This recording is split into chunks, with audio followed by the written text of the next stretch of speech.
கண்டிப்பா சொல்றேன். இந்த கோழியோட கதையை கேட்டதுக்கு அப்புறமா நீங்க இந்த உலக அரசியலையே வேற மாதிரி பார்க்க ஆரம்பிப்பீங்க. வீடியோவை ஃபுல்லா பாருங்க. 100 Days Life in Short Stories episode 1ல Day 76.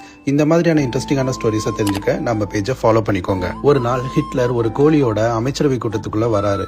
அந்த கோழியோட தலையை தான் கைக்குள்ள இறுக்கமா பிடிச்சிட்டு இருக்காரு. நடந்தபடியே அந்த கோழியோட இறகுகளை ஒவ்வொன்னா பறிக்க ஆரம்பிக்கிறாரு. கோழி கடும் வேதனையில அலறி தப்பிக்க போராடுது. ஆனா ஹிட்லர் அதை விடவே இல்லை. அதோட அலறல்களை கேட்டு கூட கவனிக்காம தொடர்ந்து இறகுகளை பறிச்சுக்கிட்டே இருக்காரு.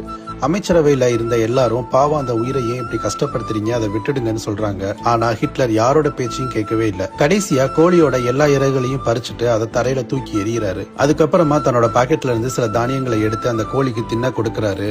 அந்த நிலையில உணவுக்காக தவிச்சிட்டு இருந்த அந்த கோழி மறுபடியும் ஹிட்லரோட கையை நோக்கி பாக்குது. ஹிட்லர் அதை பக்கத்துல வர சொல்லி தானியங்களை புறம் கொடுக்கறாரு. கொஞ்ச நேரத்துக்கு அப்புறமா அந்த கோழி அவரு பக்கத்துல வந்து உட்காந்து அந்த தானியத்தை சாப்பிட ஆரம்பிக்குது. அது